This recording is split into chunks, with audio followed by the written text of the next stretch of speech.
أعوذ بالله من الشيطان الرجيم. بسم الله الرحمن الرحيم.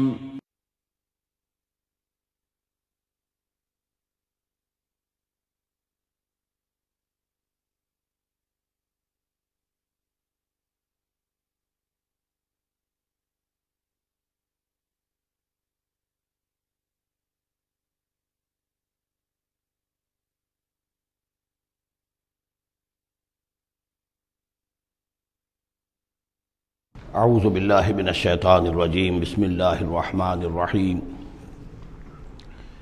وَلَئِن شِئْنَا لَنَذْهَبَنَّ بِالَّذِي أَوْحَيْنَا إِلَيْكَ ثُمَّ لَا تَجِدُ لَكَ بِهِ عَلَيْنَا وَكِيلًا إِلَّا رَحْمَةً مِّن رَّبِّكَ إِنَّ فَضْلَهُ كَانَ عَلَيْكَ كَبِيرًا۔ اور اے نبی، اگر ہم چاہیں تو جو چیز ہم نے آپ کی جانب وحی کی ہے، یعنی یہ قرآن حکیم، اسے ہم آپ سے سلب کر لیں، لے جائیں، آپ کے سینے سے محو کر دیں اسے۔ خطاب بظاہر حضور سے ہے، اصل میں یہ لوگوں کو بتایا جا رہا ہے کہ ان کا جو مقام ہے، یہ خود بھی کہتے ہیں کہ میں انسان ہوں، مجھ پر اللہ کی طرف سے وحی آئی ہے، میں نے کوئی دعویٰ نہیں کیا، نہ خدائی کا دعویٰ کیا ہے، نہ میں نے یہ کہا ہے کہ میں فرشتہ ہوں، یہ اللہ کی دین ہے، اللہ کی عطا ہے جو وحی انہیں عطا ہوئی ہے۔ تو گویا کہ اسی بات کو مؤکد کرنے کا یہ ایک اسلوب ہے، ہم چاہیں تو جو چیز ہم نے انہیں دی ہے، جب چاہیں سلب کر سکتے ہیں۔ ثم لا تجد لک بہ علینا وکیلا، اور پھر آپ نہ پائیں گے اپنے پاس کوئی ایسی ہستی کہ جو دوبارہ آپ کو وہ حاصل کروا دے۔ الا رحمۃ من ربک، اگر نہ ہوتی رحمت آپ کے رب کی طرف سے، یعنی آپ کی طرف سے رحمت، رب کی طرف سے رحمت آپ پر ہے، اس کے ہونے کا کوئی امکان نہیں ہے، لیکن یہ کہ اصولی اعتبار سے سمجھ لیجئے کہ نہ یہ وحی جو ہے یہ آپ کی اپنی خود ساختہ ہے، نہ آپ اس کو اپنے پاس برقرار رکھنے پر خود قادر ہیں، اللہ نے عطا کی ہے اور اللہ تعالیٰ ہی اسے آپ کے سینے میں جمع کرے گا اور محفوظ رکھے گا۔ ان فضلہ کان علیک کبیرا، اس میں کوئی شک نہیں کہ اللہ کا آپ پر جو فضل ہے وہ بہت بڑا ہے۔ اب یہ آ رہی ہے وہی جو تحدی اور چیلنج جو ہے کہ پوری کتاب کا مطالبہ شروع میں کیا گیا کہ لائیے، پوری کتاب لائیے، قرآن جیسی کتاب بنا کر لائیے۔ قل لئن اجتمعت الانس والجن علی ان یاتوا بمثل ھذا القرآن، کہہ دیجئے کہ اگر تمام انسان اور جن جمع ہو کر کوشش کریں کہ اس قرآن جیسی کوئی کتاب تصنیف کر لیں، لا یاتون الا بمثلہ ولو کان بعضهم لبعض ظہیرا، نہیں لا سکیں گے اس جیسی کتاب، تصنیف نہیں کر سکیں گے، خواہ وہ ایک دوسرے کی کتنی ہی مدد کر لیں۔ وَلَقَدْ صَرَّفْنَا لِلنَّاسِ فِي هَذَا الْقُرْآنِ مِنْ كُلِّ مَثَلٍ، اور ہم نے تو قرآن میں، اس قرآن میں لوگوں کے لیے، ان کی ہدایت کے لیے، ان کی سبق آموزی کے لیے ہر مثال بیان کر دی ہے۔ فَأَبَى أَكْثَرُ النَّاسِ إِلَّا كُفُورًا، لیکن اکثر لوگ جو ہیں وہ انکاری ہی ہیں اور وہ اڑے ہوئے ہیں کفران نعمت پر۔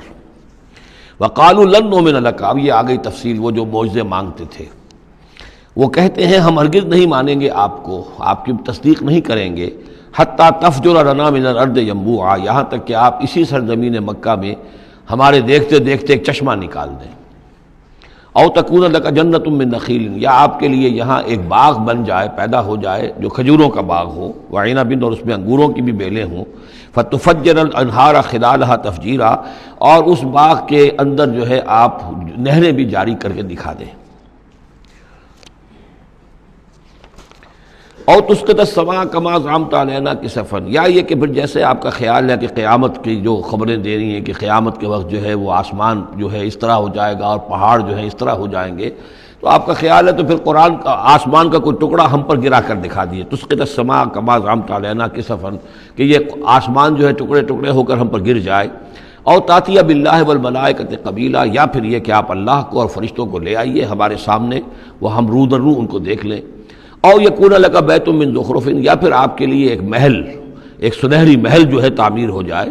او ترقی فی السماء، یا پھر آسمان میں چڑھ کر دکھائیں۔ ولن نؤمن لرقیک حتی تنزل کتابا نقرأہ، اور ہم نہیں مانیں گے آپ کے چڑھنے کو بھی جب تک کہ آپ لے کر نہ اترے ایک کتاب جسے خود ہم پڑھیں کہ ہاں اس کتاب میں یہ لکھا ہوا ہے۔ ان تمام مطالبات کے جواب میں کیا فرمایا؟ قل، کہہ دیجئے سبحان ربی، میرا رب پاک ہے، هل كنت الا بشرا رسولا، میں اس کے سوا اور کیا ہوں کہ ایک بشر ہوں، رسول، میں انسان ہوں، صرف یہ کہ مجھ پر وحی آئی ہے اور وہ وحی میں تمہیں پہنچانے پر مامور ہوں۔ بنیادی فرق یہ ہے، باقی یہ کہ سیرت و کردار کا جو فرق عظیم ہے وہ تم بھی جانتے ہو، میں تمہارے درمیان ایک عمر گزار چکا ہوں، لیکن نوعیت جو ہے وہ تو یہ ہے کہ میں بھی ایک انسان ہوں، میں بھی اسی طرح پیدا ہوا ہوں جیسا تم پیدا ہوئے ہو، میرے والدین تھے، میں بھی کھانا کھاتا ہوں، میں بھی بازاروں میں چلتا پھرتا رہا ہوں، میں کاروبار کرتا رہا ہوں، میں نے بزنس کیا ہے ہر سطح کا، یہ سب تمہیں معلوم ہے۔ حل کنت الا بشرا رسولا، میں کیا ہوں سوائے اس کے کہ ایک بشر ہوں اور رسول۔ وما منع الناس ان یؤمنوا اذ جاءهم الہدی، اور نہیں روکا ہے لوگوں کو ایمان لانے سے جب کہ ان کے پاس ہدایت آ گئی، الا ان قالوا ابعث اللہ بشرا رسولا، مگر اس بات نے کہ انہوں نے کہا کہ کیا اللہ نے کسی بشر کو رسول بنا کر بھیجا ہے؟ رسول تو پھر کوئی فرشتہ آتا۔ اب اس کے جو دلیل یہاں دی گئی ہے وہ بہت اہم ہے۔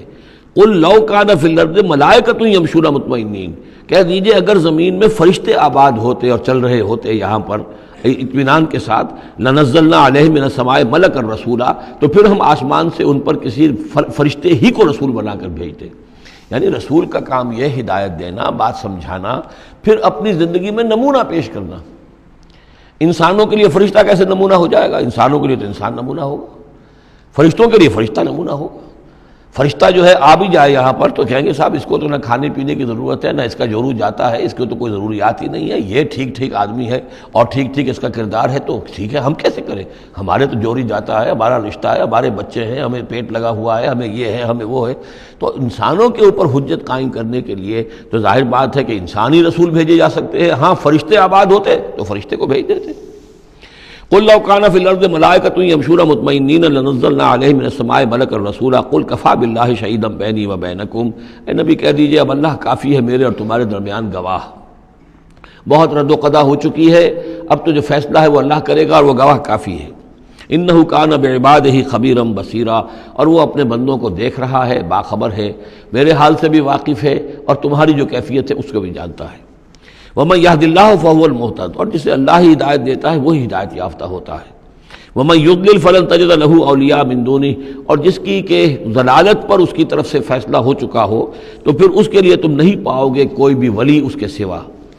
وَنَحْشُرُهُمْ يَوْمَ الْقِيَامَةِ عَلَىٰ وُجُوهِهِمْ عُمْيًا وَبُكْمًا وَصُمًّا، اور ہم انہیں جمع کریں گے قیامت کے دن میدان حشر میں تو وہ منہ کے بل اوندھے چلیں گے، اندھے ہوں گے، گونگے ہوں گے، بہرے ہوں گے۔ مَأْوَاهُمْ جَهَنَّمُ، اور ان کا ٹھکانہ ہوگی آگ جہنم، کلما خبت، جیسے جیسے وہ بجھنے لگے گی زدناہم سعیرا، ہم اسے اور بھڑکا دیا کریں گے۔ یعنی یہ کہ اگر کہیں اس کی آگ میں کوئی کمی شدت میں، اس کی حرارت میں، تمادت میں آئے گی، ہم اس میں پھر اضافہ کر دیں گے۔ ذالک جزاؤہم بانہم کفروا، اور یہ ان کے لیے جزا ہے اس لیے کہ انہوں نے کفر کیا بے آیاتنا، ہماری آیات کا۔ وقالوا اذا كنا عظاما ورفاتا، اور انہوں نے کہا کہ کیا جب ہو جائیں گے ہڈیاں اور وہ بھی چورا چورا، انا لمبعوثون خلقا جدیدا، تو کیا ہم دوبارہ اٹھا لیے جائیں گے ایک نئی تخلیق کی صورت میں۔ اولم یروا، کیا انہوں نے دیکھا نہیں، ان اللہ الذی خلق السماوات والارض قادر، کہ وہ اللہ کے جس نے آسمان بنائے اور زمین بنائی وہ اس پر قادر نہیں ہے، ان یخلق مثلہم، کہ ان جیسی مخلوق کو پیدا کر دے۔ تمہیں ایک دفعہ پیدا کیا تھا، تمہاری طرح کا آدمی دوبارہ پیدا کرنے اس کے لیے مشکل کیوں ہو گیا؟ وجعل لهم اجلا لا ریب فیہ، اور ان کے لیے وہ معین کر دے ایک وقت معین جس میں کوئی شک نہیں، کسی طرح کا ریب اور شک نہیں۔ فابى الظالمون الا کفورا، تو یہ ظالم جو ہیں یہ تو انکاری ہیں اور سوائے کفران نعمت کے اور آیات الہیہ کے کفر کے کوئی اور روش اختیار کرنے کو تیار نہیں ہے۔ قل لو انتم تملکون خزائن رحمت ربی، اے نبی ان سے کہہ دیجئے اگر تمہارے ہاتھ میں اختیار ہوتا میرے رب کے کی رحمت کے خزانوں کا، اذا لامسکتم خشیۃ الانفاق، تو تم ان سب خزانوں کے دروازے بند کر دیتے، انہیں روک کر رکھتے کہ کہیں خرچ نہ ہو جائے، تمہارے اندر تو اس قدر بخل ہے۔ وکان الانسان قتورا، انسان ہے بہت ہی دل کا تنگ۔ وَلَقَدْ آتَيْنَا، آپ دیکھیے اس سورہ مبارکہ کا پہلا رکوع جو تھا اس میں بھی بنی اسرائیل کی تاریخ، لیکن حضرت موسیٰ علیہ السلام کا وہاں سے ذکر شروع کیا کہ ہم نے انہیں کتاب دی، وَآتَيْنَا مُوسَى الْكِتَابَ وَجَعَلْنَاهُ هُدًى لِبَنِي اسرائیل۔ اور یہ واقعہ کب ہوا ہے کہ جب کہ مصر سے وہ نکل کر آ چکے تھے صحرائے سینا میں، گویا کہ پوری داستان جو مصر کی تھی اس کا وہاں پر تذکرہ نہیں ہے، لیکن اس سورہ مبارکہ کے آخری رکوع میں پھر حضرت موسیٰ کا ذکر آ رہا ہے۔ یہ گویا کہ خاص اسلوب ہے اس قرآن مجید کی صورتوں کا، خاص طور پر جو صورتیں کہ ایک ہی وقت میں خطبے کی شکل میں نازل ہوں، ان کی ایک تو یہ کہ ابتدائی اور آخری آیات جو ہیں ان کی ایک خصوصی اہمیت اور فضیلت ہوتی ہے، اور دوسرا یہ کہ ان کے اندر خاص ربط ہوتا ہے۔ تو بنی اسرائیل کی تاریخ کے بعد کے ادوار وہاں آئے ہیں، لیکن جو مصر کے اندر ان کے ساتھ ہوا ہے اس کا ذکر اب یہاں ہو رہا ہے۔ وَلَقَدْ آتَيْنَا مُوسَىٰ 9 آیات بینات، اور ہم نے موسیٰ کو 9 نشانیاں دی تھی روشن۔ 2 نشانیاں تو وہ تھیں کہ جو وہ اولین مرحلے پر اللہ تعالیٰ نے ان کو دی تھیں، یعنی یہ کہ ایک عصا جو کہ وہ سانپ بن جاتا تھا یا اژدہا بن جاتا تھا، اور دوسرے ان کا وہ ہاتھ کہ جو چمکنے لگتا تھا۔ اس کے بعد 7 نشانیاں ان کو جو اور دکھائی گئیں مختلف اوقات میں، ان پر جو عذاب آئے اور حضرت موسیٰ کے دعا کرنے سے پھر وہ وقت پر ٹل جاتے رہے۔ تو ان میں سے سنین، نقص من الثمرات، طوفان، جراد یعنی ٹڈی دل، قمل چچڑیاں، ضفادع یعنی مینڈک، اور خون کی بارش، یہ تمام جو ہے یہ سورہ اعراف کے اندر تفصیل گزر چکی ہے۔ لقد آتینا موسیٰ 9 آیات بینات فاسأل بنی اسرائیل اذ جاءہم، تو ذرا پوچھ لو ان بنی اسرائیل سے کہ جب موسیٰ ان کے پاس آئے، فقال له فرعون، تو فرعون نے ان سے کہا انی لاظنک یا موسیٰ مسحورا، کہ میں تو یہ سمجھتا ہوں کہ اے موسیٰ تم پر کوئی جادو ہو گیا ہے۔ اب دیکھیے یہی لفظ آیا یہاں پر جو حضور کے بارے میں صورت میں آیا ہے، ان تتبعون الا رجلا مسحورا، تم نہیں پیروی کر رہے ہو مگر ایک ایسے شخص کی جس کے اوپر سحر ہو گیا ہے۔ یہی بات کہی گئی تھی حضرت موسیٰ علیہ السلام سے۔ فرعون نے کہا انی لاظنک یا فرعون مسحورا، اے فرعون میں تو یہ سمجھتا ہوں کہ تم پر جادو ہو گیا ہے۔ قال لقد علمت ما انزل هؤلاء الا رب السماوات والارض، اب ظاہر بات ہے کہ یہ حضرت موسیٰ علیہ السلام ہے، ویسے بھی جلالی مزاج تھا ان کا، پھر یہ فرعون جس سے یہ مکالمہ ہو رہا ہے ان کے چھوٹے بھائی کے مانند بھی تھا، تو اس کے اسی انداز میں بات کر رہے ہیں، اس میں تنتنا وہی ہے۔ لقد علمتا، تجھے خوب معلوم ہے، ما انزل هؤلاء، نہیں اتارا ہے نشانیوں کو، الا رب السماوات والارض، مگر اسی نے کہ جو آسمانوں اور زمین کا مالک ہے، بصائر، سجھانے کے لیے، دکھانے کے لیے، تمہاری آنکھیں کھولنے کے لیے۔ وانی لاظنک یا فرعون مسبورا، اور اے فرعون تو تو سمجھتا ہے کہ مجھ پر جادو ہو گیا ہے، اب میں یہ سمجھتا ہوں کہ تو تباہی اور ہلاکت کے کنارے تک پہنچ چکا ہے، اب تیری بربادی اور تیری ہلاکت یقینی ہے۔ فاراد ان یستفزهم من الارض، تو فرعون نے ارادہ کیا کہ انہیں اکھاڑ پھینکے زمین سے، یعنی جو بھی اس نے شکل اختیار کی تھی کہ لڑکوں کو قتل کرو اور لڑکیوں کو زندہ رکھ لو، ظاہر بات ہے قوم کے استحصال کا اور اس کو ختم کرنے کا اس سے اور زیادہ عمدہ ذریعہ کیا ہو سکتا ہے۔ فاغرقناہ ومن معہ جمیعا، تو غرق کر دیا ہم نے اس کو اور اس کے جتنے بھی لوگ اس کے ساتھ تھے ان سب کو۔ وقلنا من بعدہ لبنی اسرائیل اسکنوا الارض، اور پھر ہم نے کہہ دیا بنی اسرائیل سے ان کے اس کے بعد کہ اب زمین میں تم آباد ہو جاؤ۔ فاذا جاء وعد الآخرۃ جئنا بکم لفیفا، جب پھر اگلا وعدے کا وقت آئے گا، پچھلے وعدے کا وقت آئے گا تو ہم لے آئیں گے تمہیں سب کو سمیٹ کر۔ یہ وعد الآخرت سے مراد اکثر و بیشتر تو لیا گیا آخرت کا وعدہ، جب قیامت آئے گی،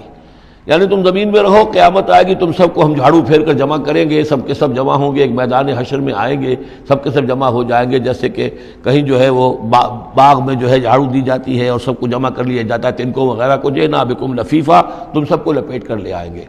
لیکن میرا گمان یہ ہے کہ اس کے اندر اشارہ ہے اس بات کی طرف کہ جو ڈائسپورا کا پیریڈ جو چل رہا تھا بنی اسرائیل کی تاریخ کا، جو شروع ہوئے حضور کی بعثت کے وقت جو ہے 500 برس ہو چکے تھے، اور جب یہ صورت نازل ہو رہی ہے تو گویا کہ 550 برس ہو چکے تھے ان کے ڈائسپورا کو، اس لیے کہ 40 برس کی عمر میں تو حضور پر وحی شروع ہوئی ہے اور کم سے کم 10-12 سال اور بیت چکے ہیں۔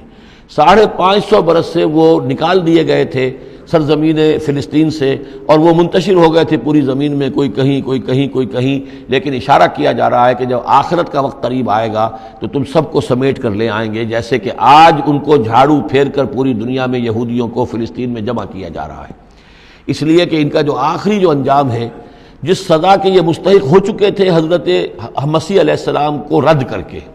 اور جس سزا کی مزید توثیق ہو گئی جبکہ انہوں نے حضور پر بھی ایمان لانے سے انکار کر دیا، تو اب یہ کنڈیمڈ پرزنرز کے مانند ہے کہ اب ان کی سزا تو ہو چکی ہے لیکن اس کی ایگزیکیوشن ابھی باقی ہے۔ وہ ایگزیکیوشن جو ہے ان قریب وہ وقت آنے والا ہے کہ جب ان کی ایگزیکیوشن ہوگی، اور ظاہر بات ہے پوری دنیا میں پھیلے ہوئوں کے لیے وہ ایگزیکیوشن جو ہے اس کے بجائے بہتر شکل یہ کہ ان کو سمیٹ کر لے آیا جائے۔ تو در حقیقت یہ گریٹر اسرائیل کا قیام جو بھی ہو رہا ہے، اسرائیل تو قائم ہو گیا ہے اور عین ممکن ہے کہ گریٹر اسرائیل بھی قائم ہو جائے جیسا کہ ان کا نقشہ ہے، لیکن یہ کہ وہ ان کا گریٹر گریو یارڈ بنے گا، پھر بالآخر حضرت مسیح ہی زمین پر دوبارہ نازل کیے جائیں گے اور انہی کے ذریعے سے اس قوم کی ہلاکت ہوگی آخری۔ تو جب وہ وقت آئے گا قیامت کے وعدے کا تو پھر ہم تمہیں لے آئیں گے سمیٹ کر، پوری دنیا میں سے جھاڑو پھیر کر تمہیں سب کو ایک جگہ جمع کر لیں گے۔ واللہ عالم۔ اب اس کے بعد پھر اس سورہ مبارکہ کی آخری آیات میں قرآن مجید کا تذکرہ جو ہے بڑے شاندار الفاظ میں ہے، وَبِالْحَقِّ أَنزَلْنَاهُ وَبِالْحَقِّ نَزَلَ، اس کو تو جب تک اس طرح زور دے کر نہ پڑھا جائے تو اس کا جو اصل جو ہے اس کا اثر وہ ظاہر نہیں ہوتا۔ اس قرآن کو ہم نے حق کے ساتھ نازل کیا ہے اور یہ حق کے ساتھ نازل ہوا ہے۔ یہ بالکل ایسے ہی ہے جیسے کہ سورۃ طارق میں ہے وما هو بالهزل انه لقول فصل وما هو بالهزل۔ یہ قرآن اب قول فیصل بن کر نازل ہوا ہے، جیسے کہ حضور نے فرمایا، حضرت عمر رضی اللہ تعالیٰ عنہ راوی ہیں کہ ان اللہ یرفع بهذا الکتاب اقواما ویضع به آخرین۔ اب اللہ تعالیٰ اسی کتاب کی بدولت قوموں کو اٹھائے گا، مسلمانوں کو اٹھایا، عروج پر پہنچایا، اور اب ہم مسلمانوں نے اسے ترک کر دیا تو ہمیں زمین پر گرا دیا ہے۔ خار از محجوری قرآن شدی شکوہ سنجے گردش دوران شدی، اے چو شبنم برزمی افتندئی در بغل داری کتاب زندگی، وبالحق انزلناہ وبالحق نزل وما ارسلناک الا مبشرا ونذیرا۔ اور اے نبی ہم نے نہیں بھیجا ہے آپ کو مگر بشارت دینے والا اور نذیر بنا کر، خبردار کرنے والا۔ وقرآنا فرقناہ،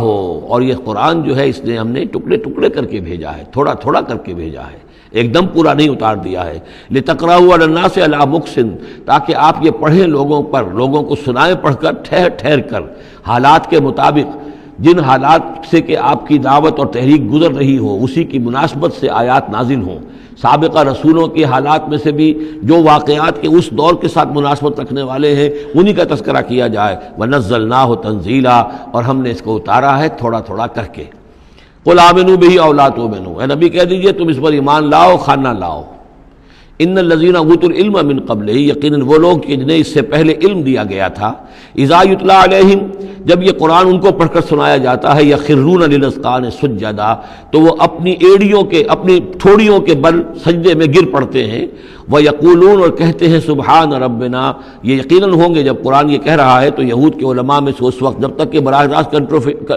جو کنفرنٹیشن نہیں ہوئی تھی، حضور ابھی مدینے نہیں آئے تھے، دور دور سے خبریں آ رہی تھیں، تو بعض لوگ ہوں گے کہ جو دل کے اندر ان کے یہ نیکی کے جذبات جو ہیں وقتی طور پر اٹھے ابھرے، اور انہوں نے قرآن مجید کو پہچان کر پھر یہ کہ وہ سجدے میں گرے اللہ کے سامنے۔ وَيَقُولُونَ سُبْحَانَ رَبِّنَا إِن كَانَ وَعْدُ رَبِّنَا لَمَفْعُولًا، اور وہ کہتے ہیں پاک ہے ہمارا رب، اور یقیناً ہمارے رب کا وعدہ تو پورا ہو کر رہنا ہی تھا۔ اللہ کا تو وعدہ تھا، اللہ نے کہا تھا کہ ایک آخری نبی میں بھیجوں گا، اللہ نے کہا تھا اس کے منہ میں اپنا کلام ڈالوں گا۔ یہ کتاب استثناء جو ہے ڈیٹرانومی، اس کا باب جو ہے 18، اس کی 18 اور 19ویں آیات کے اندر ہے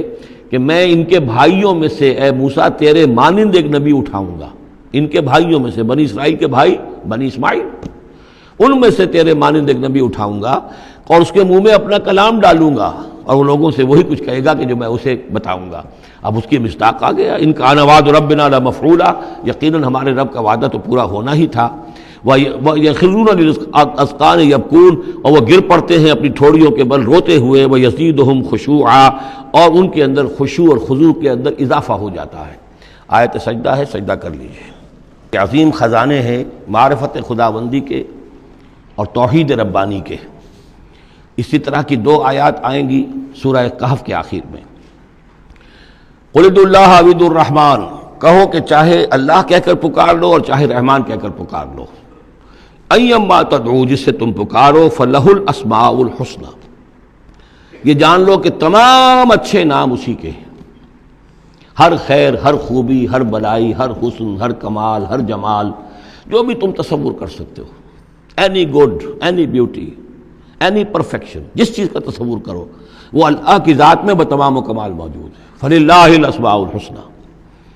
قل ادعوا اللہ اعبدوا الرحمن ایما تدعوا فلہ الاسماء الحسنی ولا تجہر بصلاتک ولا تخافت بہا، اور جب اس سے تم سرگوشی کیا کرو، مناجات کیا کرو نماز پہ،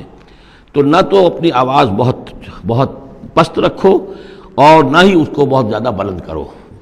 وابتغ بین ذلک سبیلا، بلکہ اس کے بین ایک روش اختیار کرو۔ آخری آیت جو ہے یہ یوں سمجھیے کہ اپنے مضمون کی مناسبت کے اعتبار سے تو واقعتاً یہ ہے کہ یہ سورہ اخلاص کے تقریباً ہم وزن آیت ہے۔ 5 انداز سے اس میں اللہ تعالیٰ کی توحید اور عظمت کا بیان ہے ایک آیت میں۔ قل الحمدللہ،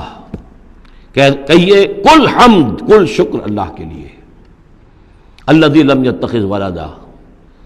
دوسری بات جس نے کہ کسی کو اپنی اولاد نہیں بنایا، نہ بیٹا نہ بیٹی، لم یلد ولم یولد، سورہ اخلاص۔ ولم یکن لہ شریک فی الملک، نمبر 3 اس کا کوئی ساجی نہیں ہے بادشاہی میں، تنہا مالک ہے، مالک الملک۔ کوئی اختیار کسی کے پاس نہیں ہے۔ چوتھی بات، وَلَمْ يَكُنْ لَهُ وَلِيٌّ مِّنَ الذُّلِّ، اس کا کوئی ولی کمزوری کی وجہ سے نہیں ہے۔ تم دوستیاں نبھاتے ہو، پالتے ہو اس لیے کہ تمہیں ضرورت ہوتی ہے، دوست وقت پہ کام آئے گا۔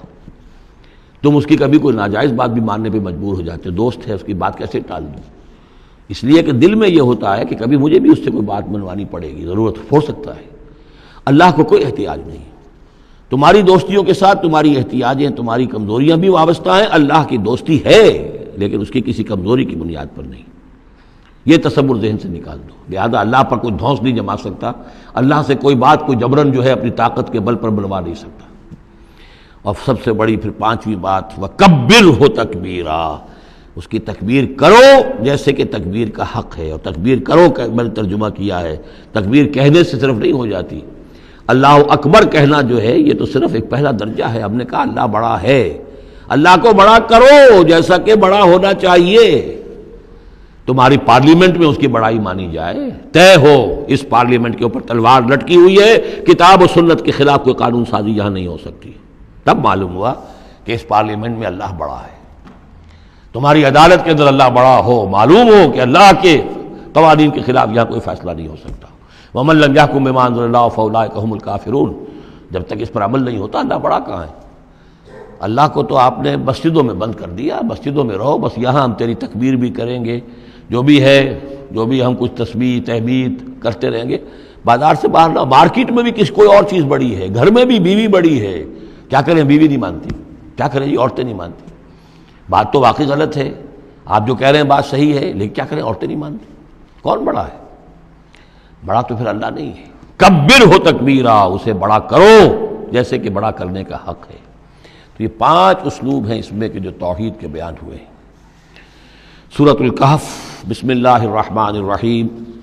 الحمد للہ الذی انزل علی عبدہ الکتاب ولم یجعل لہ عوجا۔ یہ پوائنٹ میں نوٹ کرا چکا ہوں کہ آخری آیت کیا تھی؟ قل الحمد للہ، کہو قل حمد اللہ کے لیے ہے۔ یہ آخری آیت تھی سورہ بنی اسرائیل کی، اور سورہ کہف کی آیت شروع ہو رہی ہے الحمد للہ الذی، گویا کہ اس حکم کی تعمیل جو ہے اس سے آغاز ہو رہا ہے اس سورہ مبارکہ کا۔ اس کو میں نے کہا تھا یہ انٹر لاکڈ ہیں دونوں صورتیں جو ہیں، جیسے آتا ہے تورات میں کہ حضرت یعقوب اپنے بھائی عیسو کی ایڑیاں پکڑے ہوئے تولد ہوئے، یہ جڑواں پیدا ہوئے تو 2 بھائی عیسو اور یعقوب۔ عیسو بڑے تھے، یعنی بڑے اسمانی میں جو بھی ہوتے ہیں جڑواں، ان میں جو پہلے جس کی ولادت ہو جائے وہ بڑا ہوتا ہے، چاہے 2 منٹ کا فرق ہو 5 منٹ کا فرق ہو۔ تو اس کی ولادت کے بعد پھر حضرت یعقوب، تو عقب کہتے پیچھے کو، پیچھے آنے والا، یعقوب اس لیے ان کا نام پڑ گیا ہے کہ یہ پچھلا ہے، جو پہلا تھا وہ عیسو تھا۔ عیسو کے بارے میں کچھ معلوم نہیں، ان کی اولاد وغیرہ کدھر گئی، بہرحال وہ ایک علیحدہ بحث ہے۔ تو اسی طریقے سے یہ سورہ کہف جو ہے گویا کہ سورہ بنی اسرائیل کی ایڑیاں پکڑے ہوئے قرآن مجید میں وارد ہو رہی ہے۔ اس میں آپ دیکھیے الحمدللہ الذی انزل علی عبدہ، وہی اللہ تعالیٰ نے اللہ کے اپنے رسول کی جو نسبت ہے اس کو عبد کے نمایاں کیا ہے، کتاب نازل کی ولم یجعل لہ عوجا، اور اس میں کوئی کجی نہیں رکھی، قیما سیدھی ٹھیک ٹھیک روشن مبین، لینذر بأسا شدیدا۔ اب یہ ہے لفظ جو بہت زیادہ غور کرنے کے قابل ہے۔ اس کتاب کے حضور پر نزول کے مقاصد میں سے ایک یہ بھی ہے خبردار کر دیں ایک بہت بڑی آفت سے۔ ویسے باسن جب واحد آتا ہے تو عام طور پر اس کے معنی جنگ ہوتے ہیں، جب جمع میں آتا ہے تو سختی، مصیبت، بھوک، فاقہ، یہ سارے بأسا۔ آیت البر میں بھی ہم نے پڑھا والصابرین فی البأساء والضراء وحین البأس۔ بأسا جب جمع میں آیا ہے تو فقر و فاقہ، تکلیف، مصیبت، اور حین الباس جنگ کے وقت۔ تو ان دونوں کو ذہن میں رکھیے، بہت بڑی آفت، بہت بڑی آفت، بہت بڑی آفت۔ ایک تو ہے دجالی فتنے کی، دجال المسیح الدجال جو آنے والا ہے، جس کے بارے میں حدیث میں آتا ہے کہ کوئی نبی اور رسول ایسا نہیں گزرا جس نے اپنی قوم کو دجال کے فتنے سے آگاہ نہ کیا، اور پوری انسانی تاریخ میں دجال کے فتنے سے بڑا کوئی فتنہ نہیں ہوگا، اور وہ ہر بندہ مومن کے امتحان کے لیے کڑا ترین جو ہے مرحلہ آ جائے گا، سخت ترین امتحان اس کا لیا جائے گا۔ تو یہ جو سختی ہے اس کی خبر دیتے ہوئے یہ سورہ مبارکہ نازل ہو رہی ہے، اور خاص طور پر اسے باسن اگر جنگ کے معنی میں لیں تو الملحمۃ العظمیٰ، کتاب الملاحم، جو کہ آپ دیکھیں گے احادیث کی کتابوں میں پورا باب ہے کتاب الملاحم، اور اس کا تعلق بھی دجال کے ساتھ ہے۔ کیونکہ پھر دجال ہی کو قتل کریں گے حضرت مسیح علیہ السلام نازل ہو کر. تو یہ سارا مسئلہ جو ہے اس کی خبر دینے کے لیے قیما لینذر بأسا شدیدا من لدنہ، گویا کہ یہ جو احادیث کی کتابوں میں آپ کو حدیث کے ابواب ملتے ہیں، چاہے وہ کتاب الفتن ہو اور چاہے وہ کتاب جو ہے آثار قیامہ ہے، اس طرح کے جتنے بھی ہیں، اور کتاب الملاحم ہے، یہ گویا کہ اس کی شرح ہے. لینذر بأسا شدیدا من لدنہ، اور یہ ہوگا بھی خاص اللہ کی طرف سے. یہ آزمائش بھی، یہ دجال کا فتنہ بھی، یہ بہت بڑی جنگ بھی، جس کو آرمگڈون کہتے ہیں. کرسچین جو ٹریڈیشن ہے اس میں اس کے لیے لفظ ہے آرمگڈون، ایک بہت بڑی جنگ ہوگی. ڈکشنری میں بھی آپ دیکھیں گے کہ خیر اور شر کی قوتوں کے درمیان اس دنیا کے خاتمے سے پہلے ایک بہت بڑی جنگ ہونی ہے جس کا نام یہ آرمگڈون ہے. لینذر بأسا شدیدا من لدنہ ویبشر المؤمنین الذین یعملون الصالحات، اور تاکہ بشارت دے وہ ان اہل ایمان کو جو نیک عمل کرتے ہوں، ان لہم اجرا حسنا، کہ ان کے لیے ہوگا بہت اچھا بدلہ، ماکثین فیہ ابدا، اور وہ اس میں رہیں گے ہمیشہ ہمیشہ. یہ جو دجالی فتنہ ہے اس کے ساتھ ایک خاص مناسبت ہے سورہ مبارکہ کی. احادیث میں آتا ہے کہ دجالی فتنے کے اثرات سے بچنے کے لیے اس سورہ مبارکہ سے ذہنی اور قلبی رشتہ مفید ہے. اس کی تلاوت کرتے رہنا، خاص طور پر جمعے کے روز. پوری سورہ کہف، ورنہ یہ کہ کم سے کم اس کی ابتدائی اور آخری آیات، ان کی بڑی اہمیت ہے. دجالی فتنہ اصل میں کیا ہے سمجھ لیجئے کہ ایک تو ہے دجالی فتنہ بالعموم. دجل کہتے ہیں فریب کو. جیسے کہ کوئی نبی نہیں ہے، وہ اس نے فریبی لبادہ اوڑھ لیا، نبوت کا دعویٰ کر رہا ہے، وہ دجال ہے. تو اس طرح کی تو حضور نے فرمایا ہے کہ 30 دجال پیدا ہوں گے. انہی میں سے ایک ہمارے زمانے کے اندر جو ہے یہ غلام احمد قادیانی بھی تھا، وہ دجال تھا جس نے کہ اعلان کیا کہ میں نبی ہوں جبکہ وہ نبی نہیں تھا. تو فریبی بنا ہوا جس نے کہ ملمہ اپنے اوپر چڑھایا ہوا ہے. اسی طریقے سے دجالی فتنہ یہ جو ہے اس پوری دنیا میں اس وقت جو فتنہ ہے وہ یہ ہے کہ مادہ پرستی کا اتنا غلبہ ہو چکا ہے ذہنوں کے اوپر، افکار کے اوپر، لوگوں کے نظریات کے اوپر، لوگوں کے اخلاق کے اوپر، لوگوں کے اقدار جو ہیں، ویلیوز جو ہیں اس کے اوپر، کہ وہ آخرت کو بالکل بھول گئے، اللہ کو بھول گئے، اسباب کے اندر گم ہے، مسبب الاسباب سے ذہول ہو گیا. دنیا ہی دنیا ہے، آخرت کو بھولے ہوئے ہیں. مادہ ہی مادہ ہے، روح سے کوئی سروکار ہی نہیں. یہ ہے بالعموم جس کا نام دجالی فتنہ ہے کہ حقیقت کے اوپر پردہ پڑا ہوا ہے، آخرت پر دنیا کا پردہ پڑا ہوا ہے. یہ دنیا جو ہے در حقیقت کیا ہے؟ وَمَا الْحَيَاةُ الدُّنْيَا إِلَّا مَتَاعُ الْغُرُورِ، یہ دھوکے کا سامان ہے. اصل زندگی کو اس نے ڈھانپا ہوا ہے. ہم نے یہ سمجھ لیا کہ زندگی یہی ہے، اسی کے لیے بھاگ دوڑ، محنت، صبح و شام، اسی کے مستقبل کی فکر ہے، لیکن اصل جو زندگی اس کی کوئی فکر ہی نہیں ہے. باقی ایک دجال جو ہے جو آئے گا، وہ معاملہ احادیث کے اندر بھی بڑی طوالت کے ساتھ ہے، اور اس میں کافی پیچیدگیاں بھی ہیں. بعض چیزیں جو ہیں ایک دوسرے سے کچھ مختلف بھی ہیں، اس میں پھر اہل علم کو بہرحال مطابقت پیدا کرنی پڑتی ہے. میں نے جہاں تک اپنی کوشش کی ایک رائے تک میں پہنچا ہوں، لیکن ابھی میں اسے بیان نہیں کر رہا ہوں. بہرحال دجالی فتنے کی خبریں موجود ہیں بہت شدت کے ساتھ، اور اس صورت کا پڑھنا جو ہے اس میں بہت مفید ہے. اس صورت کے مضامین کا دجالی فتنہ بالعموم سے کیا تعلق ہے وہ تو اس ہم دورہ ترجمہ دوران کے اس کے دوران بھی آپ کو معلوم ہو جائے گا. لیکن اس کے جو خاص بڑے مباحث ہیں، خاص طور پر یہ کہ ایک ہمارے بہت بڑے عالم گزرے ہندوستان میں اس صدی کے آغاز میں، مولانا مناظر حسن گیلانی، انہوں نے اس میں باقاعدہ کتاب لکھی ہے، آپ کو مل جائے گی بازار میں بھی، اصحاب کہف کے جو کا معاملہ، سورہ کہف کے مباحث ہیں ان کے. میں نے اس کو اپنی ایک تقریر کے اندر کسی خطاب جمعہ میں سورہ کہف کے مضامین کا خلاصہ بیان کیا تھا، جس کا عنوان ہے دنیا کی حقیقت. ظاہر بات ہے تفاصیل زیادہ جو ہیں وہ میرے لیے ممکن نہیں ہے کہ اس دورہ ترجمہ کے دوران بیان کر سکوں. وَيُنذِرَ الَّذِينَ قَالُوا اتَّخَذَ اللَّهُ وَلَدًا، اور خبردار کر دے ان لوگوں کو جنہوں نے کہا کہ اللہ نے بیٹا بنایا. یہ ساری دجالیت جو ہے اس کی جڑ کیا ہے؟ مسیحیت، جو موجودہ مسیحیت ہے، جو حقیقت میں مسیحیت نہیں ہے، پولزم ہے، جس کی بنیاد تثلیث پر ہے کہ اللہ کا بیٹا بنا دیا حضرت مسیح علیہ السلام کو، اور انہیں کفارہ بنا دیا تمام جو بھی مان لے ان کو ان کے گناہوں کا، پیش کی معافی ہے ان کے گناہوں کی جو حضرت مسیح پر ایمان لے آئے. اور نمبر 3 شریعت ساقط کر دی. اور نمبر 4 سارا اختیار جو ہے وہ پوپ کے ہاتھ میں دے دیا گیا کہ تم جو چاہو جس چیز کو چاہو حلال کرو، جس چیز کو چاہو حرام کر دو. ان چیزوں نے مل کر نفس مذہب کو اس قدر قابل نفرت شے بنا دیا کہ یورپ کے عوام کے اندر مذہب کے خلاف شدید نفرت پیدا ہو گئی. چنانچہ اس کے بعد جب مسلمانوں کے زیر اثر وہاں پر علم پھیلا ہے، ہسپانیہ کی یونیورسٹیوں سے علوم اور فنون جو ہیں یہ فرانس اور اٹلی اور جرمنی کے نوجوان آتے تھے، اور وہاں آ کر وہ قرطبہ اور غرناطہ اور طریقہ کی یونیورسٹیوں سے پڑھ کر جاتے تھے، تو ان کے زیر اثر جو ایک ریفارمیشن شروع ہوئی، اصلاح مذہب، اور ایک رینائسنس، تحریک احیاء العلوم،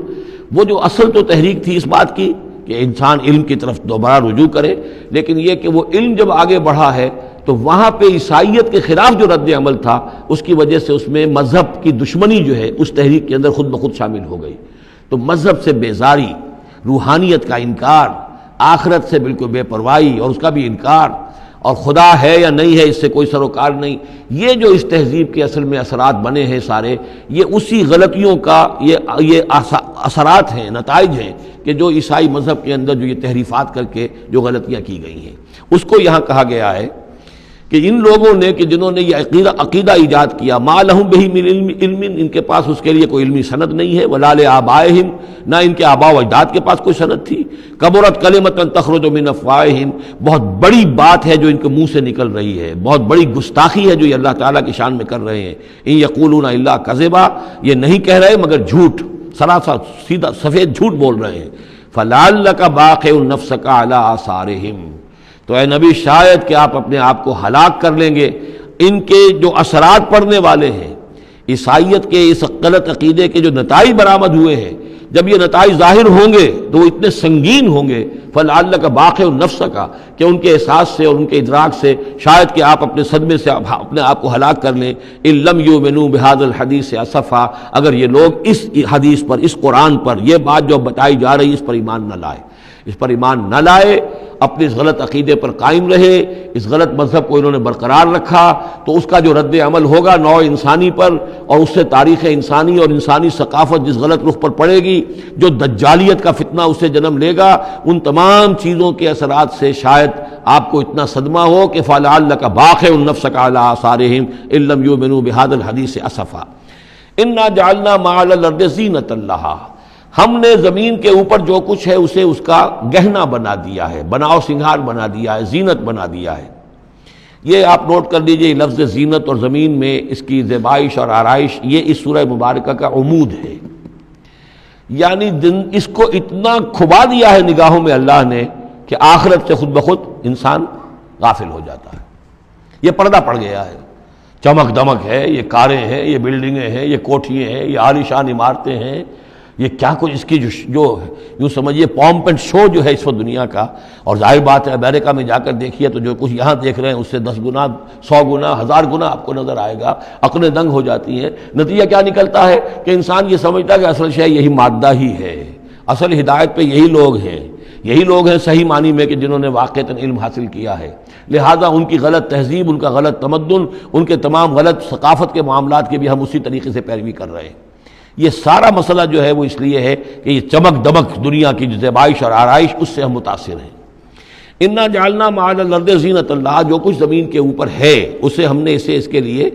بناؤ سنگھار بنا دیا، لنبلوہم، تاکہ ہم آزمائیں ان کو، ایہم احسن عملا، کون ہے ان میں سے اچھے عمل کرنے والا۔ یعنی اب یوں دیکھیے وہ شعر جو ایک ہے، اگرچہ ذرا تھوڑا سا شان باری تعالیٰ کے اعتبار سے تو شاید اتنا مناسب نہ ہو، لیکن یہ کہ مفہوم کو ادا کرتا ہے کہ رخ روشن کے آگے شمع رکھ کر وہ یہ کہتے ہیں ادھر آتا ہے دیکھیں یا ادھر پروانہ جاتا ہے، ایک طرف ذات باری تعالیٰ ہے اور ایک طرف یہ دنیا ہے، اس کی چمک دمک ہے۔ اب یہ پروانہ جو ہے یہ انسان، اس کا امتحان ہے، آیا یہ اللہ اور آخرت کی طرف جا رہا ہے یا دنیا کی طرف اور دنیا کی زیبائش اور آرائش کی طرف جا رہا ہے۔ جو زیبائش اور آرائش کی طرف چلا گیا وہ گیا، وہ تباہ و برباد ہو گیا، فقط خسر خسرانا مبینہ۔ اور جس نے اس دنیا کی زیبائش اور آرائش اس سے منہ موڑ کر وہ جو حقیقت جو اصل حسن ازلی ہے اللہ تعالیٰ کا اور اس کا جو جلال اور کمال ہے اور جو آخرت کی نعمتیں ہیں ان کو اختیار کر لیا، وہ کامیاب ہو گیا۔ تو امتحان اتنا ہی ہے کہ رخ روشن کے آگے شمع رکھ کر وہ یہ کہتے ہیں ادھر جاتا ہے دیکھیں یا ادھر پروانہ آتا ہے۔ وَإِنَّا لَجَاعِلُونَ مَا عَلَيْهَا صَعِيدًا جُرُزًا، اور یہ کہ جو کچھ بھی اس پر ہے ہم ایک وقت آئے گا کہ اس کو بنا کر رکھ دیں گے جیسے کہ میدان جس میں سے کہ فصل کاٹ لی گئی ہو۔ جب قیامت ہوگی کیا ہوگا یہاں پر اسی زمین کو، نہ یہاں پہ کوئی وہ پہاڑ رہ جائیں گے کوٹ کوٹ کر چپٹی کر دی جائے گی، نہ یہ آپ کے پاس جو ہیں وہ اسکائی اسکریپرز رہ جائیں گے، نہ یہ اعلیٰ شان عمارتیں ہوں گی، کچھ نہیں ہوگا، یہ سب برابر ہوگا جیسے کہ کسی کھیت کے اندر فصل کاٹ دی جاتی ہے تو اب وہ پڑا ہوتا ہے ویران، وَإِنَّا لَجَاعِلُونَ مَا عَلَيْهَا صَعِيدًا جُرُزًا، ہم اسے کر کے چھوڑیں گے ایسا کھیت کہ جہاں پر چورا پڑا ہوا ہو، صرف بچا کھچا جو ہے وہ اس کا توڑی کا اور کچھ نہ ہو۔ ام حسبت ان اصحاب الکہف والرقیم کانوا من آیاتنا عجبا، اب یہاں سے اصحاب کہف کی بات شروع ہو رہی ہے، کیونکہ پوچھوایا تھا یہودیوں نے اصحاب کہف کون تھے۔ کیا تم سمجھتے ہو کہ اصحاب الکہف والرقیم، رقیم جو ہے ان کی تختی تھی ایک جس کے اوپر ان کے حالات لکھ کر، جو ان کے ایک جو کہف تھی ان کی غار جو تھی اس کے اوپر لگا دی گئی تھی، تو انہیں اصحاب الکہف بھی کہتے ہیں، اصحاب الرقیم بھی کہتے ہیں، یہ دونوں انہیں ایک ہی گروہ کے نام ہیں۔ کیا وہ تمہارے خیال میں ہماری بڑی عجیب آیات میں سے تھا؟ یعنی واقعتاً بات تو ایک غیر معمولی تھی، لیکن حقیقت میں ہمارے ہاں تو ہماری تخلیق میں، ہماری صنائی میں اس سے ہزاروں گنا زیادہ عجیب باتیں ہوتی ہیں، ہمارے لیے تو وہ کچھ ہے ہی نہیں کسی بھی درجے میں، تم سمجھتے ہو کہ شاید وہ بہت بڑی بات ہے۔ یہ سابق کہف کا جو قصہ ہے، اب میں سمجھتا ہوں کہ پورے وثوق کے ساتھ ہم کہہ سکتے ہیں کہ یہ قصہ کیا تھا۔ دیکھیے، جب حضرت مسیح علیہ السلام آئے ہیں تو یہ پورا علاقہ جو ہے فلسطین کا اور یہاں پہ جو آپ نے تبلیغ کی ہے، تو یہ اس وقت رومن امپائر کا ایک حصہ تھا۔ اگرچہ مقامی طور پر ایک لوکل بادشاہ جو تھا یہودی وہاں پر حکومت کر رہا تھا، لیکن وہ پپٹ تھا، اصل میں تو حکومت جو تھی رومیوں کی، جو رومی تھے بت پرست۔ اور اس کے بعد چونکہ انہوں نے بغاوت کی، حضرت مسیح تو اٹھا لیے گئے سن 30 عیسوی کے آس پاس یا 33 عیسوی کے آس پاس، لیکن اس کے بعد جو ہے ان یہودیوں نے بغاوت کی رومیوں کے خلاف، جس کے نتیجے میں سن 70 عیسوی میں ٹائٹس رومی نے تو ان کی حکومت بھی ختم کی اور بیت المقدس کو برباد کیا، یروشلم کو تباہ کیا، 1,33,000 یہودیوں کو قتل کیا اور ان کو بھیج دیا، نکال دیا وہاں سے باہر۔ اس وقت کا معاملہ یہ ہے کہ اب کوئی اکے دکے جو بھی رہ جاتے تھے یہاں پر، کوئی یہودی یا عیسائی، یہودیوں کو تو نکال دیا، عیسائی رہ گئے، لیکن عیسائیوں پر بھی بہت ظلم ہوتا تھا۔ یہ موحد تھے، حضرت عیسیٰ کے ماننے والے، وہ بت پرست تھے۔ تو اس زمانے میں کہیں بادشاہ کوئی تھا، ڈیسیس یا دقیانوس جس کو کہتے ہیں، اس کے زمانے میں کچھ جو عیسائی تھے حضرت عیسیٰ پر ایمان رکھنے، آج کے عیسائیوں پر قیاس نہ کیجئے، جو نصارہ تھے حضرت عیسیٰ کو ماننے والے جو موحدین تھے، ان میں سے کچھ نوجوانوں کی پیشی ہوئی بادشاہ کے دربار میں۔ انہوں نے کہا کہ تم اپنے نئے دین سے اگر باز نہیں آؤ گے، اتنے دن کی مہلت تمہیں دی جا رہی ہے تو تمہیں سولی چڑھا دیا جائے گا، بس مہلت دی جا رہی ہے، جاؤ غور کر لو، سوچ لو۔ ان لوگوں نے آ کر سوچا کہ اب نہ تو ہمارے لیے یہ ممکن ہے کہ ہم مقابلہ کر سکیں، چلو کسی غار میں چھپ جاتے ہیں، دیکھیں اللہ تعالیٰ کیا کرتا ہے ہمارے لیے۔ وہ ایک غار میں جا کر چھپ گئے، اور غار میں جا کر چھپے ہیں تو اللہ نے انہیں وہاں پر سلا دیا، موت تاری نہیں کہ سلا دیا۔ اللہ کروٹ بھی بدلواتا رہا، ان کے لیے سارا کچھ بندوبست کیا، اللہ کی قدرت میں تھا۔ حضرت عزیر کو 100 برس کے لیے مار دیا تھا، موت کے بعد ان کو دوبارہ زندہ کر دیا۔ لیکن یہ کہ ان کا معاملہ یہ ہے کہ ان کو وہاں پر جو ہے تقریباً 300 برس یہ وہاں پر پڑے رہے اس غار کے اندر۔ غار کی شکل کچھ خاص ایسی تھی کہ ادھر آنا جانا لوگوں کا تھا ہی نہیں، اور یہ ہے جو موجودہ ترکی کے علاقے میں شہر ایفسس ہے ایک، اس کے آس پاس ہیں اس طرح کے غار، جیسے اجنٹا کے غار ہندوستان کے مشہور ہیں، ایسے ہی وہاں بھی غاروں کا سلسلہ ہے، اور ہیں بھی وہ ایسے کہ ان کے دہانے جو ہیں وہ ہیں شمال کی جانب، تو دھوپ ان میں براہ راست نہیں جاتی، صرف یہ کہ ریفلیکٹڈ لائٹ تو آتی ہے لیکن یہ کہ براہ راست دھوپ نہیں جاتی، تو ایک طرح کا اندھیرا سا اس کے اندر ٹوائی لائٹ جسے آپ کہہ لیں وہ رہتا ہے سارا دن۔ وہاں پر یہ 300 برس تک سوتے رہے۔ اس 300 برس کے عرصے میں یہ ہوا کہ رومن امپائر جو ہے اس نے خود عیسائیت اختیار کر لی۔ 300 عیسوی کے اندر کانسٹنٹائن جو تھا ایمپرر وہ عیسائی ہو گیا، اب پوری امپائر جو عیسائی ہو گئی۔ اب اس کے زمانے میں اس کے بعد تھیوڈوسیس ہے ایک، 446 عیسوی میں یہ تھا، اس کے زمانے میں اللہ تعالیٰ نے ان لوگوں کو جگایا 300 برس کے بعد۔ اب یہ سمجھ رہے ہیں کہ وہی زمانہ ہے، وہی کفار کی حکومت ہے، وہی مشرکین ہے۔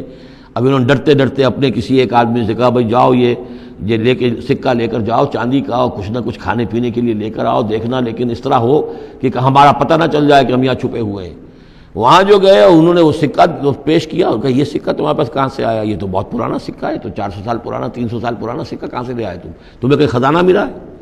بہرحال اس حوالے سے اب وہ جو ہے وہ پکڑے گئے، ان کی حالت جو ہے وہ جو بات سامنے آ گئی، لیکن جب بات سامنے آ گئی تو اب ان کا تو بہت یعنی وہ عزت کی گئی، اس لیے کہ اب تو جو ان کا مذہب تھا در حقیقت پوری مملکت کا مذہب وہی ہو چکا تھا، تو صورتحال تو تبدیل ہو چکی ہے۔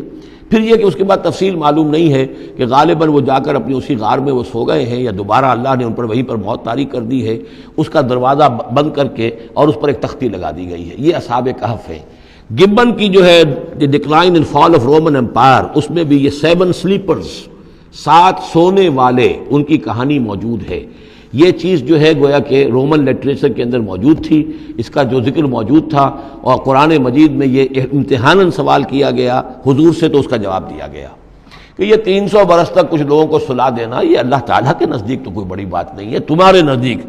ام حسبت ان اصحاب الکہف والرقیم کانوا من آیاتنا عجبا اذ ابى الفتية الى الكهف، جبکہ وہ نوجوان آئے اپنے اس غار میں، فقالوا، اور انہوں نے کہا ربنا آتنا من لدنک رحمتا، پروردگار اب خاص اپنے خزانہ فضل سے ہمارے لیے رحمت کا بندوبست فرما، وہیئ لنا من امرنا رشدا، اور ہمارے لیے ہمارے معاملے کے اندر جو ہے وہ کوئی عافیت کا بندوبست فرما،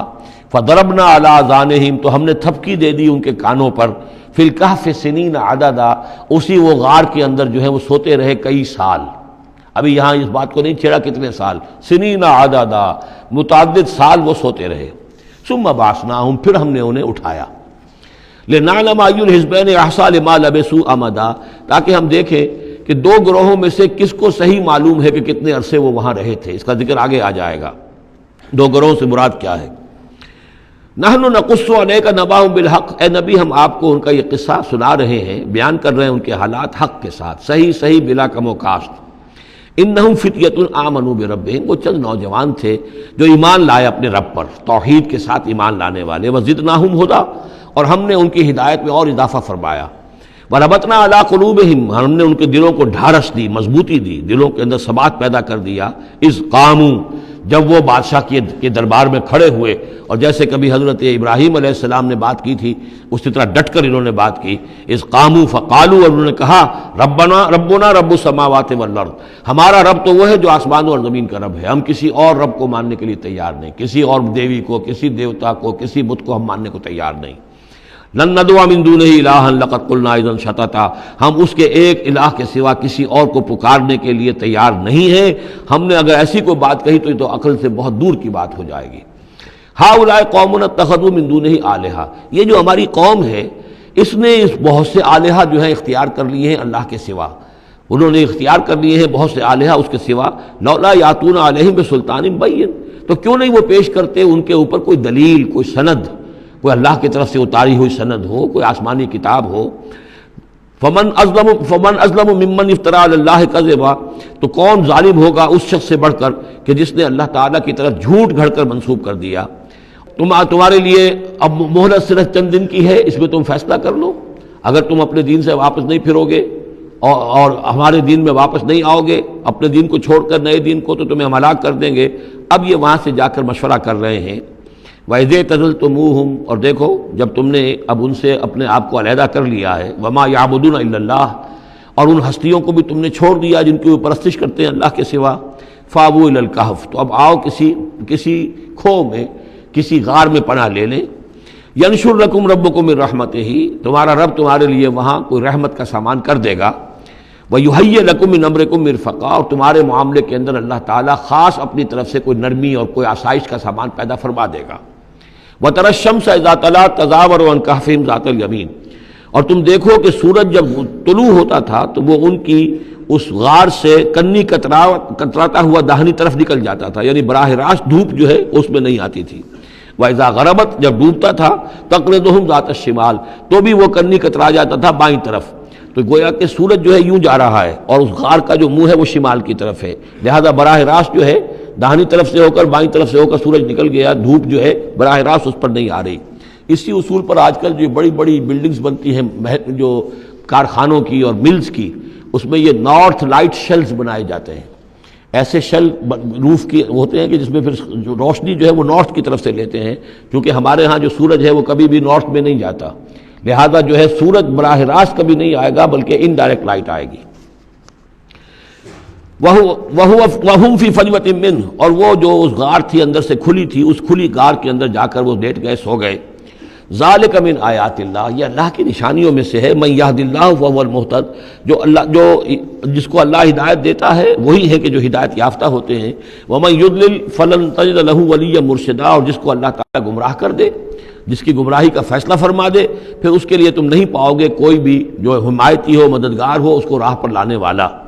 وَتَحْسَبُهُمْ أَيْقَاظًا، صورتحال ایسی تھی کہ تم اگر اس کو دیکھتے تو یہ سمجھتے کہ وہ جاگ رہے ہیں، وَهُمْ رُقُودٌ، حالانکہ وہ سو رہے ہیں۔ وَنُقَلِّبُهُمْ ذَاتَ الْيَمِينِ وَذَاتَ الشِّمَالِ، ہم ان کو کروٹیں بھی دلواتے رہے، داہنی طرف بھی بائیں طرف بھی، تاکہ یہ کہ وہ بیڈ سورز نہ ہو جائیں، ہم جدید اصطلاح میں اگر استعمال کریں تو کروٹ بھی دلوا رہا ہے اللہ تعالیٰ۔ اللہ تعالیٰ کو ہر قدرت حاصل ہے، اس کے فرشتے معمور ہیں جو کر رہے ہیں، نرسنگ بھی ہو رہی ہے۔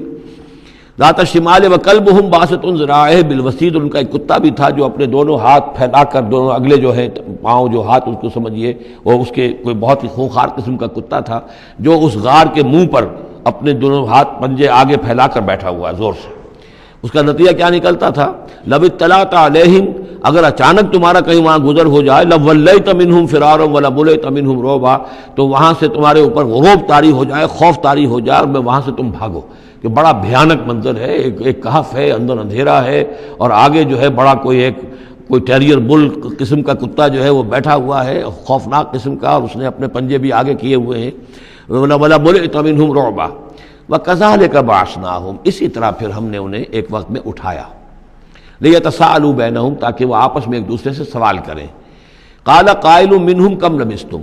ان میں سے ایک نے کہا کتنے عرصے یہاں ہم رہے ہوں گے، کیا خیال ہے آپ کا؟ قَالُوا لَبِثْنَا يَوْمًا أَوْ بَعْضَ يَوْمٍ، انہوں نے کہا کہ ہم رہے ہوں گے ایک دن یا دن کا کچھ حصہ، تھوڑی سی نیند ہم نے لی ہے، استراحت کی ہے، اور کیا کیا ہے۔ قَالُوا رَبُّكُمْ أَعْلَمُ بِمَا لَبِثْتُمْ، کچھ اور تھے، انہوں نے کہا چھوڑو اس بات کو، اللہ تمہارا جانتا ہے کتنی دیر رہے، 2 گھنٹے رہے، 2 دن رہے، کیا پتا، ہمیں کیا معلوم۔ فَابْعَثُوا أَحَدَكُمْ بِوَرِقِكُمْ هَٰذِهِ، تو لو یہ چاندی کا سکہ، ورق جو ہے چاندی کو کہتے ہیں، تو اس کو دے کر ایک آدمی کو بھیجو إِلَى الْمَدِينَةِ، شہر کی طرف، فَلْيَنظُرْ، وہ دیکھے، أَيُّهَا أَزْكَىٰ طَعَامًا، کہاں سے کوئی پاکیزہ خوراک مل سکے۔ ظاہر بات ہے کہ وہ ان کا جو تصورات تھے، موحد بھی تھے تو پاکیزہ کھانا بھی چاہتے تھے۔ أَيُّهَا أَزْكَىٰ طَعَامًا فَلْيَأْتِكُمْ بِرِزْقٍ مِّنْهُ، تو اس میں سے کچھ ہمارے لیے راشن لے آئے۔ وَلْيَتَلَطَّفْ، اور دیکھے کہ وہ نرمی کرے، کسی سے جھگڑ نہ پڑے، کہیں کسی جھگڑ پڑا اور جھگڑنے کی وجہ سے پھر کوئی شکل ہو جائے تو ہم تک لوگ پہنچ جائیں، تو بڑی نرمی کے ساتھ وہ معاملہ کرے۔ یہ وَلْيَتَلَطَّفْ نوٹ کر لیجئے، یہ تعداد حروف کے اعتبار سے قرآن مجید کا نصف ہے۔ وَلْيَتَلَطَّفْ کا تے نصف اول میں ہے، لام یہ نصف ثانی میں ہے، یہ نصف ہے تعداد حروف، الفاظ نہیں، حروف، الفابیٹس جو ہیں، جو حروف کی گنتی کی گئی ہے اس کے اعتبار سے یہ ٹھیک نصف ہو گیا، آدھے حروف اس کے تا پر پورے ہو گئے اور بقیہ آدھے جو ہیں شروع ہو رہے ہیں لام سے۔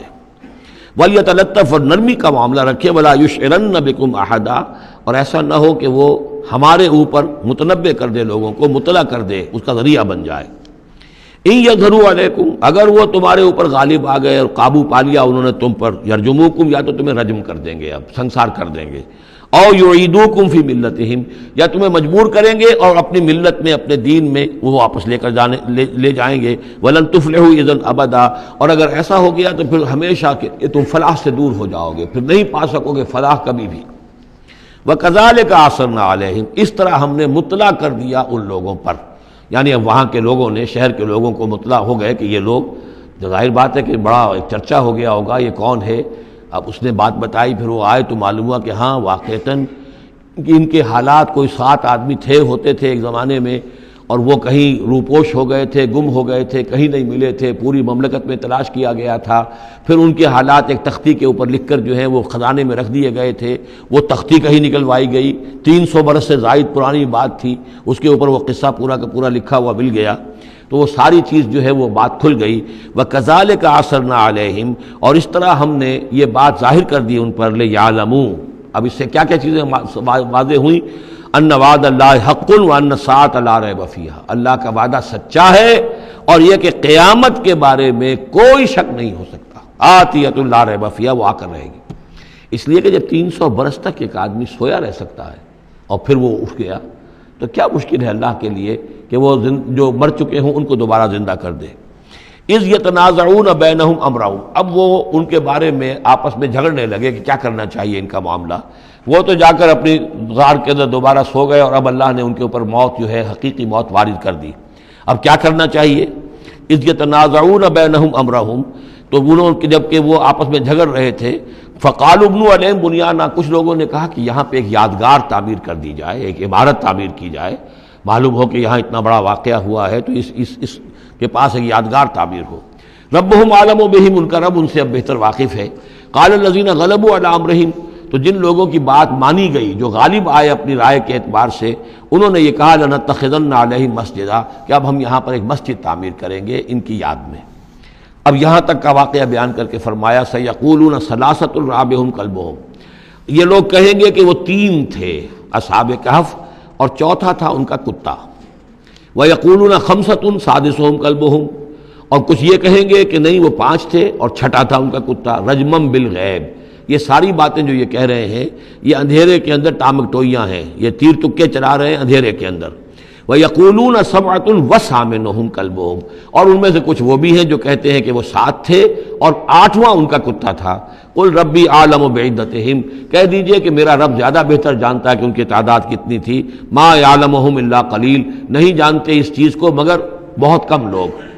یہاں قرآن مجید نے صراحت تو نہیں کی، لیکن مفسرین کا کہنا یہ ہے کہ بٹوین دی لائن بتا دیا کہ یہی رائے صحیح ہے، اس لیے کہ ثلاثۃ رابعہم کلبہم، خمسۃ سادسہم کلبہم، درمیان میں واو نہیں ہے، لیکن سبعۃ وثامنہم کلبہم اس کے اندر جو ہے زور ہے۔ دوسرے یہ کہ جب وہ جاگے تھے تو ایک نے سوال کیا تھا کتنے دن ہم رہے ہوں گے، پھر جواب میں 3 نے کہا تھا 1 دن، یا اس کا کچھ حصہ، اس لیے کہ 3 سے کم پر جمع کا اطلاق نہیں ہو سکتا۔ قالو جو ہے صیغہ جمع کا ہے، 3 سے کم پر نہیں، 2 ہوتے تو قالا ہوتا۔ اسی طریقے سے پھر جنہوں نے یہ کہا کہ چھوڑو اس مسئلے کو اور کسی کو بھیجو کھانا لانے کے، وہ بھی کم سے کم 3 تھے، اس لیے کہ وہ بھی قالو کے لفظ کے ساتھ ہے، تو 3 جمع 3 اور ایک پوچھنے والا، وہ 7 بن گئے۔ ویسے یہ کہ گبن کی کتاب میں بھی میں نے آپ کو بتایا 7 سلیپرز، یہ گویا کہ ان کی ہاں بھی جو ٹریڈیشنز ہیں ان کی روایات جو تاریخی چلی آ رہی ہیں، ان میں یہ کہانی کے طور پر یہ چیز موجود ہے ان کے لٹریچر کے اندر۔ تو گویا کہ اللہ نے تائید اسی کی ہے، لیکن یہ کہ اس میں جھگڑنے کی ضرورت کیا ہے؟ فلا تمہارے فیہم الا مران ظاہرا، تو اس معاملے کے اندر اے نبی آپ ان سے کچھ زیادہ جھگڑیے مت۔ ولا تستفت فیہم منہم احدا، اور نہ ہی ان چیزوں کے بارے میں ان میں سے کسی سے پوچھیے، اس لیے کہ یہ چیزیں ایسی نہیں ہیں، اسی میں ہمارے لیے ہدایت ہے۔ جو چیز دینی اعتبار سے اہم نہ ہو، اور جو خاص طور پر جو ہمارے لیے جو اصل مسئلہ اس وقت ہے اقامت دین کی جد و جہد، اصل مسئلہ،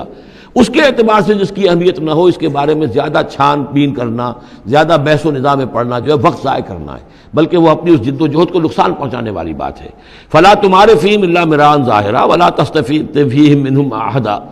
ولا تقولن لشیء، یہ بہت اہم واقعہ آ رہا ہے یہاں۔ اس واقعے میں حضور صلی اللہ علیہ وسلم سے ایک سہو ہو گیا تھا۔ جب یہ سوالات کیے گئے تو حضور نے فرمایا ٹھیک ہے میں اس کا جواب دے دوں گا، تم آنا۔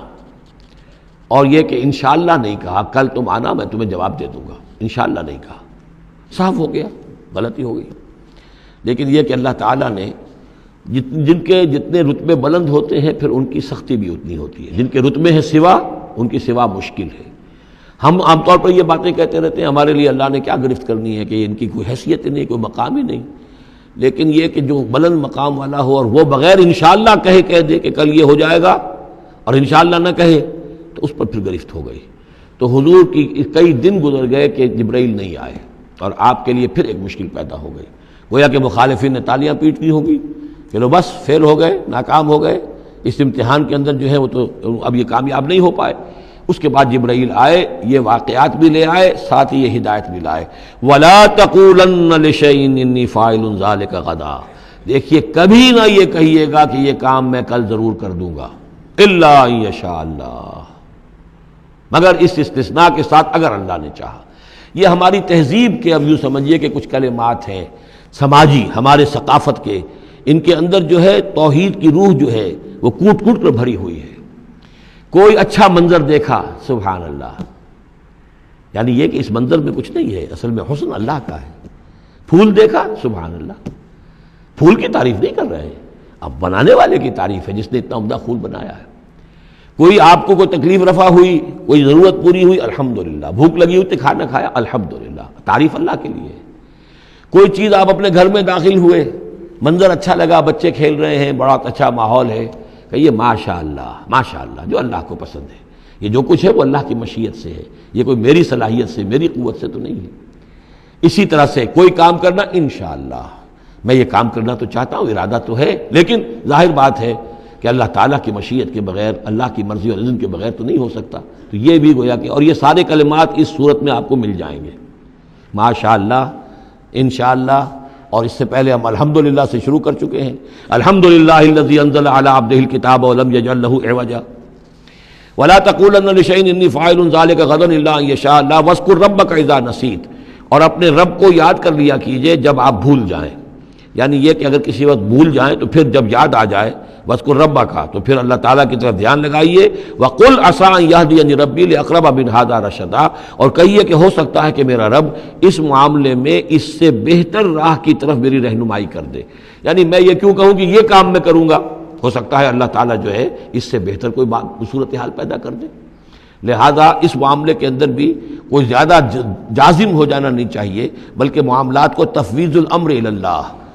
سپردم بتو مایا خیشرا تو دانی حساب کم و بیشرا، تو اس طریقے سے انسان جو ہے اللہ تعالیٰ کے حوالے کیے رکھے۔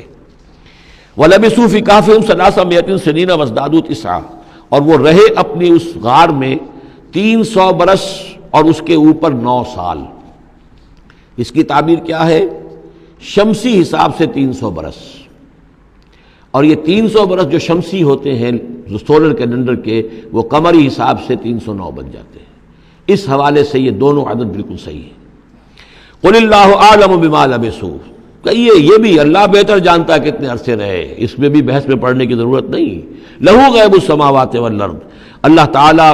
ہی کے اختیار میں ہے اور اللہ ہی کے علم میں ہے غیب کل کا کل آسمانوں اور زمین کا۔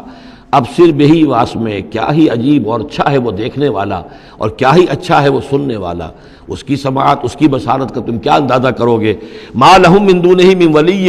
ان کا کوئی ساتھی اور پشت پناہ اور مددگار اور حمایتی نہیں ہے اس کے سوا۔ ولا یشرک فی حکمہ احدا، اور وہ اپنے حکم اور اختیار اور اپنی حاکمیت کے حق میں کسی کو شریک کرنے کو تیار نہیں ہے۔ یہ جو توحید حاکمیت جو ہے، اس کے بارے میں نوٹ کر لیجئے، سورہ یوسف میں ہم نے پڑھا ان الحکم الا للہ امر اللہ تعبدوا الا اياه ذلك الدین القیم۔ سورہ بنی اسرائیل کی آخری آیت میں آیا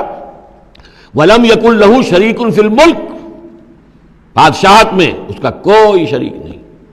یہاں فرمایا ولا یشرک فی حکمہ احدا، وہ اپنے حکم اور حاکمیت کے اختیار میں کسی کو شریک کرنے کے لیے تیار نہیں۔ وَاتْلُ مَا أُوحِیَ إِلَيْکَ مِن کتاب ربک، اور اے نبی تلاوت کیجئے جو آپ کی طرف وحی کی گئی ہے آپ کے رب کی کتاب میں سے، یعنی یہ جو سخت حالات ہیں جن سے آپ گزر رہے ہیں، دباؤ ہے آپ پر بہت شدید، اس میں آپ کے لیے سہارا کیا ہے؟ وَمَا صَبْرُكَ إِلَّا بِاللَّهِ، اور اللہ کے ساتھ اپنا قلبی تعلق اور ذہنی رشتہ قائم کرنے کے لیے سب سے مؤثر ذریعہ کیا ہے؟ قرآن مجید کی تلاوت۔ وَاتْلُ مَا أُوحِیَ إِلَيْکَ مِن کتاب ربک، جو بھی آپ کی طرف وحی کیا گیا ہے آپ کے رب کی کتاب میں سے، اس کی تلاوت کرتے رہا کیجئے۔ لا مبدل لکلماتہ، اس کی باتوں کو بدلنے والا کوئی نہیں ہے۔ وَلَن تَجِدَ مِن دُونِہ مُلْتَحَدًا، اور اس کے سوا آپ کو کہیں کوئی پناہ نہیں ملے گی۔ پناہ دینے والا بھی وہی ہے، کوئی اور پناہ نہیں دے سکے گا۔ سختی کتنی بھی ہے جھیلیے، برداشت کیجئے، اس سختی کو آسان بنا سکتے ہیں اللہ کی کتاب کی تلاوت کیجئے اور کر کے سناتے رہیے اپنے ساتھیوں کو بھی، اسی سے تمہارے اوپر یہ سختیاں جو ہیں ہلکی ہو جائیں گی، ان بھاری چیزوں کو برداشت کرنا آسان ہو جائے گا۔ لیکن جان لیجئے پناہ ملے گی تو اللہ کے دامن میں۔ لن تجد من دونہ ملتحدا واصبر نفسک مع الذین یدعون ربهم بالغداۃ والعشی، اور اپنے آپ کو روکے رکھیے اور صبر کیجئے ان لوگوں کے ساتھ جو اپنے رب کو پکارتے ہیں صبح و شام۔ یہ اگرچہ غرباء میں سے ہیں، یہ بلال ہیں، یہ عبداللہ ابن ام مکتوم ہیں، یہ نابینا ہیں، یہ ابو فقی ہیں، یہ غلام ہیں، یہ عمار ہیں، اور یہ اسی طریقے سے خباب ہیں، لوہار ہیں۔ یہ لوگ جو ہیں آپ ان کی رفاقت کو غنیمت سمجھیے۔ وَاصْبِرْ نَفْسَكَ مَعَ الَّذِينَ يَدْعُونَ رَبَّهُم بِالْغَدَاۃِ وَالْعَشِيِّ يُرِيدُونَ وَجْهَهُ، وہ اللہ کی رضا کے طالب ہیں، طلبگار ہیں، اللہ سے محبت کرنے والے ہیں۔ وَلَا تَعْدُ عَيْنَاكَ عَنْهُمْ، اور دیکھیے آپ کی نگاہیں ان سے ہٹ کر ادھر نہ جائیں جن کے پاس دولت ہے۔ عنہم ترید زینت الحیات الدنیا، کہیں آپ کی نگاہ ادھر نہ جائے جہاں زیبائش ہے، آرائش ہے، دنیا کی چمک دمک ہے، دولت ہے۔ آپ ولید بن مغیرہ کی طرف تو متوجہ ہوں اور عبداللہ ابن ام مکتوم کی جانب نہ ہو، معاذ اللہ ایسا نہ کیجیے۔ یہ بالکل وہی بات ہے جو ہم سورہ ہجر میں بھی پڑھ چکے ہیں، وَلَا تَمُدَّنَّ عَيْنَيْكَ إِلَىٰ مَا مَتَّعْنَا بِهِ أَزْوَاجًا مِّنْهُمْ زَهْرَةَ الْحَيَاةِ الدُّنْيَا، یہ جو بھی ہم نے ان کو دے رکھا ہے دنیا کا ساز و سامان، چمک دمک، اس کی طرف آپ کی نگاہیں نہ اٹھیں۔ ولا تعد عیناک عنہم، آپ کی نگاہیں ان سے ہٹ کر، انہیں نظر انداز کر کے ان لوگوں کی طرف نہ متوجہ ہو جائیں، ترید زینت الحیات الدنیا، تو کیا آپ بھی دنیا کی، کہ لوگوں کو یہ گمان ہونے لگے، شک ہو جائے کہ آپ کی نگاہ میں بھی دنیا کی زینت کا جو ہے بہت اس کی اہمیت ہے۔ ولا تطع من اغفلنا قلبہ عن ذکرنا، اور مت بات مانیے اس کی جس کے دل کو ہم نے اپنی یاد سے غافل کر دیا ہے، واتبع ہواہ، اور جو اپنی خواہش نفس کی پیروی کر رہا ہے، وکان امرہ فرطا، اور اس کا کام جو ہے وہ اعتدال سے بہت ادھر ادھر ہو گیا ہے۔ بارک اللہ لی ولکم فی القرآن العظیم ونفعنی وإیاکم بالآیات والذکر الحکیم۔